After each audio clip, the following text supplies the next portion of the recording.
মাঝে মাঝে এই মরিচের মূল্য এমন আকাশচুম্বী হয়ে যায়, যার ফলে আমরা যারা মধ্যবিত্ত বা সাধারণ ক্রেতা রয়েছি আমাদের ক্রয় সীমার বাহিরে চলে যায়।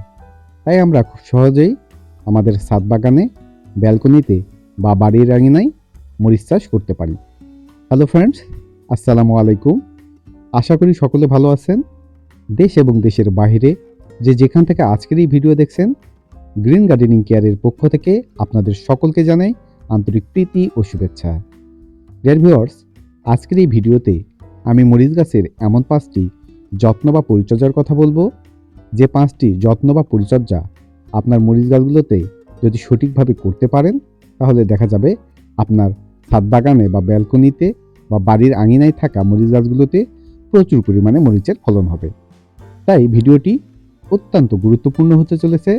তাই ভিডিওটি স্কিপ বা কেটে কেটে না দেখে শুরু থেকে শেষ পর্যন্ত দেখার অনুরোধ রইল। আর আপনারা যারা আমার এই চ্যানেলে নতুন, পরবর্তীতে ছাদ কৃষি বা গার্ডেনিং সংক্রান্ত বিভিন্ন ধরনের ভিডিও পেতে হলে অবশ্যই চ্যানেলটি সাবস্ক্রাইব করে পাশে থাকা অল নোটিফিকেশন বেলটি অন করে রাখবেন। আর যারা ইতিমধ্যেই আমার এই চ্যানেলের সদস্য হয়েছেন আপনাদের প্রত্যেককে জানাই অসংখ্য ধন্যবাদ। তো চলুন বন্ধুরা, ভিডিওটি শুরু করা যাক।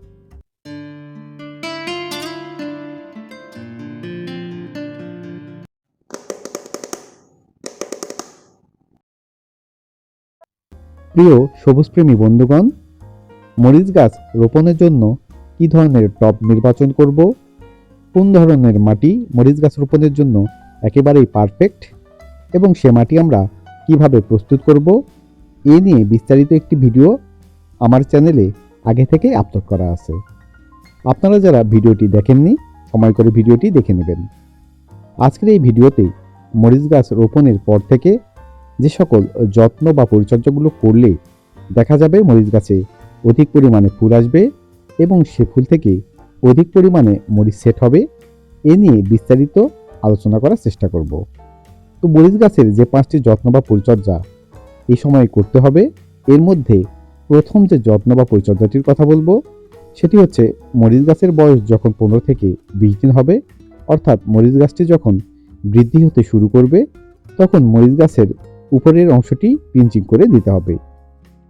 মরিচ গাছের উপরের অংশটি পিঞ্চিং করে দিলে দেখা যাবে মরিচ গাছের নিচের শাখা প্রশাখাগুলো খুব সুন্দরভাবে বৃদ্ধি পাবে এবং পরবর্তীতে প্রচুর পরিমাণে ফলন দিবে।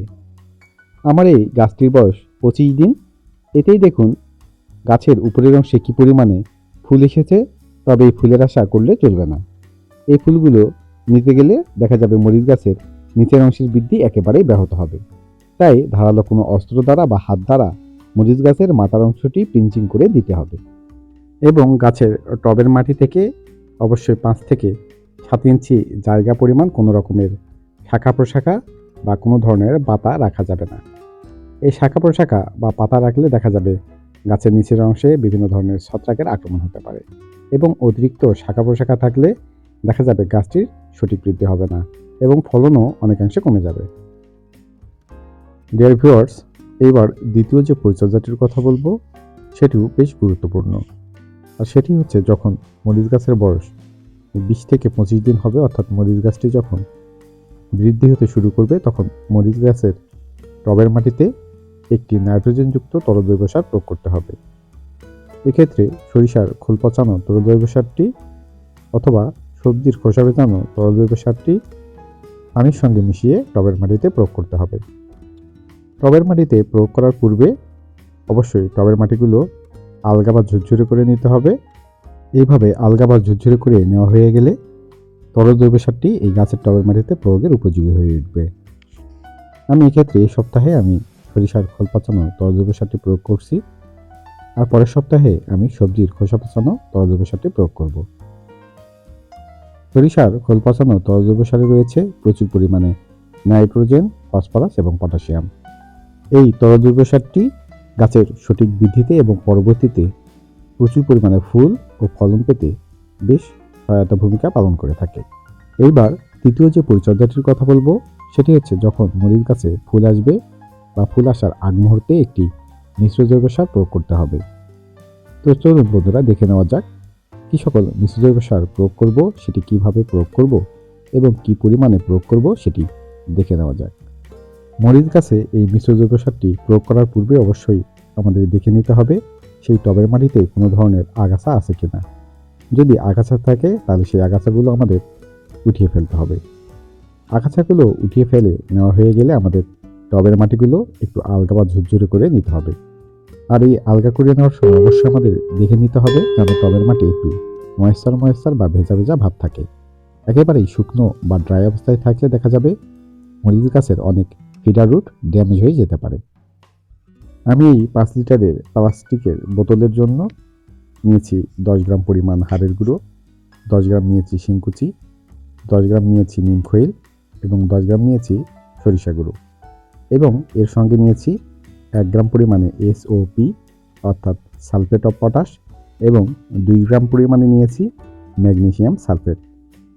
আমি আমার ছাদ বাগানে প্রায় 10 থেকে 12টি মরিচ গাছ রোপণ করেছি।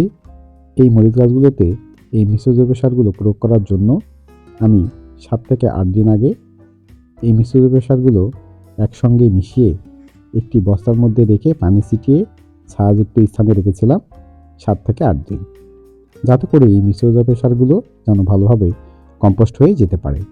এবার এই মিশ্র জৈব সারটি গাছের টবের মাটিতে চতুর্দিকে ছড়িয়ে ছিটিয়ে দিতে হবে এবং টবের মাটির সঙ্গে এই মিশ্র জৈব সারটি ভালোভাবে ওলটপালট করে দিয়ে পরিমাণ মতো পানি প্রয়োগ করতে হবে। এই সারটি প্রয়োগ করলে দেখা যাবে গাছে প্রচুর পরিমাণে ফুল আসতে শুরু করবে এবং প্রত্যেকটি ফুল থেকেই মরিচ ধরতে শুরু করবে। প্রিয় বন্ধুরা, এবার মরিচ গাছের চতুর্থ যে পরিচর্যাটির কথা বলবো সেটিও ভীষণ গুরুত্বপূর্ণ। মরিচ গাছে যে সকল রোগবালাইগুলো দেখা যায় এর মধ্যে অন্যতম হচ্ছে পাতা কোঁকড়ানো রোগ। মরিচ গাছে এই পাতা কোঁকড়ানো রোগ আক্রমণ করলে দেখা যায় মরিচ গাছের বৃদ্ধি একেবারেই ব্যাহত হয় এবং পরবর্তীতে ফলন অনেকাংশে কমে যায়। এই রোগে দেখা যায় মরিচ গাছের নতুন পাতাগুলো ওলটপালট হয়ে যায়, পাতাগুলো কুকড়িয়ে যায়। আর এই রোগ দেখা দিলে আমাদের অবশ্যই অ্যাভামেকটিন গ্রুপের ভার্টিমেক এই ওষুধটি আমাদের প্রতি লিটার পানির সঙ্গে 1.5 থেকে 2 ml মিশিয়ে ভালোভাবে গাছে স্প্রে করতে হবে। গাছ রোপণের পর থেকে যদি 7 দিন পর পর এই ওষুধটি স্প্রে করা যায় তাহলে দেখা যায় মরিচ গাছের পাতা কোঁকড়ানো রোগ থেকে একেবারেই রক্ষা পাওয়া যায়।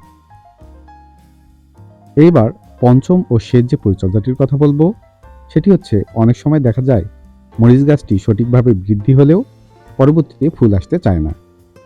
এর কারণ কয়েকটি রয়েছে। এর মধ্যে প্রথম কারণটি হচ্ছে যখন আমরা মরিচ গাছে নাইট্রোজেনযুক্ত খাবার প্রয়োগ করব তখন মরিচ গাছের ফুলগুলো এলেও সেই ফুলগুলো ঝরে যায় অথবা মরিচ গাছে ফুল আসতেই চায় না। আর এক্ষেত্রে যখন মরিচ গাছে ফুল আসতে শুরু করবে তখন থেকে আমাদের নাইট্রোজেনযুক্ত খাবার কমিয়ে দিয়ে পটাশিয়ামযুক্ত খাবার বাড়িয়ে দিতে হবে। আর এক্ষেত্রে কলার খোসা ভেজানো তরল সারটি অথবা পেঁয়াজের খোসা ভেজানো তরল সারটি যদি গাছের টবের মাটিতে আমরা 7 দিন পর পর ব্যবহার করি তাহলে দেখা যাবে মরিচ গাছে অধিক পরিমাণে ফুল আসবে এবং সেই ফুল থেকে অধিক পরিমাণে মরিচ সেট হতে শুরু করবে। আর মরিচ গাছে যখন ফুল আসতে শুরু করবে তখন যদি একটি পিজিআর স্প্রে করা যায় তাহলে তো বেশ হয়। এক্ষেত্রে মিরাকুলাম বা ফ্লোরা প্রতি লিটার পানির সঙ্গে 2 ml হারে মিশিয়ে গাছে যদি 2 থেকে 3 বার স্প্রে করা যায় তাহলে অধিক পরিমাণে মরিচের ফুল দেখা যায়। আর মরিচ গাছগুলোকে ছাদ বাগানের এমন একটি স্থানে রাখতে হবে যেন সারাদিনের সানলাইট পায়। রোদেই যেহেতু স্বাস্থ্যকর ফুল ও ফল পাওয়া যায় তাই অবশ্যই গাছগুলোকে ছাদ বাগানের যেখানে সারাদিনের রৌদ্র পাবে এমন জায়গায় রাখতে হবে। আর ঠিক এভাবেই যদি আমরা মরিচ গাছের এই 5টি যত্ন বা পরিচর্যা সঠিকভাবে করতে পারি তাহলে দেখা যাবে আমাদের ছাদ বাগানে প্রচুর পরিমাণে মরিচের ফলন হবে।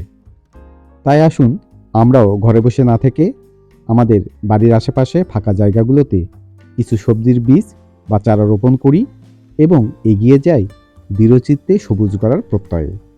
তো এই ছিল আজকের ভিডিওটি কেমন লেগেছে বা ভিডিও সম্পর্কিত যদি কোনো প্রশ্ন থাকে তাহলে অবশ্যই কমেন্ট বক্সে কমেন্ট করে জানাবেন। ভিডিওটি যদি ভালো লেগে থাকে তাহলে অবশ্যই বেশি বেশি লাইক ও আপনার সোশ্যাল পেজে শেয়ার করে দিবেন যাতে করে আপনার ফ্যামিলি মেম্বার্স ও অন্যান্য সবুজপ্রেমী বন্ধুগণ উপকৃত হতে পারেন। আর পরবর্তীতে এইরকম ছাদ কৃষি বা গার্ডেনিং সংক্রান্ত বিভিন্ন ধরনের ভিডিও পেতে হলে অবশ্যই চ্যানেলটি সাবস্ক্রাইব করে পাশে থাকা অল নোটিফিকেশন বেলটি অন করে রাখবেন। তো দেখা হবে নতুন কোনো এক ভিডিওতে।